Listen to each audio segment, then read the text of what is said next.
বাংলাদেশ দলের সামনে এখনও বাকি আছে সেমিফাইনালের স্বপ্ন জাগানোর সুযোগ। টপ এন্ড টি-20 সিরিজে প্রথম 3 ম্যাচে 1 জয় আর 2 হারে ব্যাকফুটে গেলেও এখনও আশা ছাড়ছেন না দলের কোচ মিজানুর রহমান বাবুল। প্রথম ম্যাচে পাকিস্তানের কাছে বড় ব্যবধানে হারলেও দ্বিতীয় ম্যাচে নেপালের বিপক্ষে দুর্দান্ত জয় ঘুরে দাঁড়ায় নুরুল হাসান সোহানরা। তবে তৃতীয় ম্যাচে পার্থ স্কচার্সের কাছে পরাজয় আবারও দলকে কঠিন চ্যালেঞ্জে ফেলে দেয়।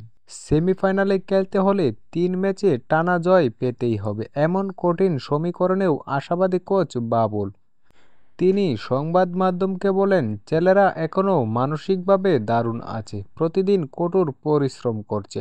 আমাদের হাতে 3টা ম্যাচ বাকি আছে, সেগুলোতে ভালো খেলতে পারলে এখনও সেমিফাইনালে ওঠার সুযোগ আছে।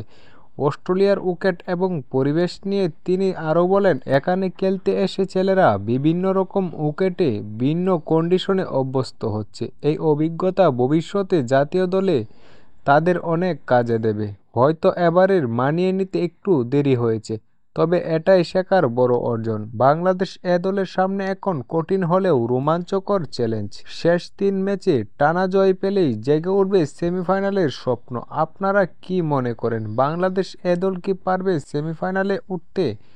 কমেন্টে জানাতে ভুলবেন না।